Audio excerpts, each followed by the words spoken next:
রানীমা, বেলা হয়ে গেছে, এভাবে না খেয়ে থাকবেন না, আপনার শরীর খারাপ করবে। তোমাদের মহারাজ আসুক, তারপরে খাবো।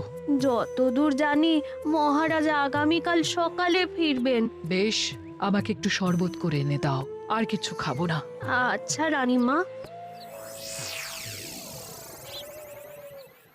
বুঝলি, আজ পুকুর ঘাটে গিয়ে যা শুনলাম না। কি শুনলে? রানীমা গতকাল বিকেল থেকে কিচ্ছু খাচ্ছেন না, মহারাজের ওপর রাগ করে। এখন রানীমার রাগ, এরপর ভাগ গোপাল ভাগ।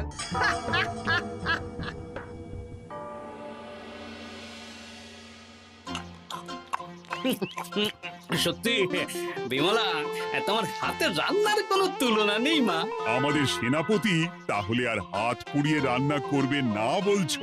সে যদি কর্তাগিন্নিতে রাগারাগি হয় তখন।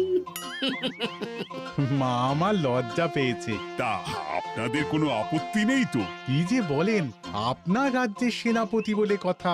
বলছি, বিমলাকে তো আমাদের সেনাপতি দেখলো না, তাহলে বিমলার একটা তৈলচিত্র আছে, আমি আপনাকে বরং সেটা দেব, আপনি ওনাকে গিয়ে দেখাবেন। সেই ভালো হবে, আমাদের খুব পছন্দ হয়েছে। তাহলে সেনাপতি রাজি হলে আমরা বিবাহের তারিখ চিঠিতে জানিয়ে দেব। আচ্ছা মহারাজ।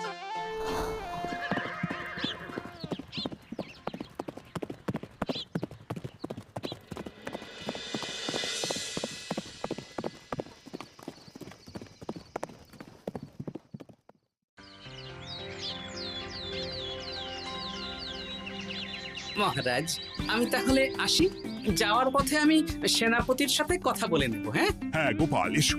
বেশ ভালোই কাটলো পাহাড়পুরে। হ্যাঁ মহারাজ, অনেক ধকল গেছে, যান গিয়ে বিশ্রাম নিন।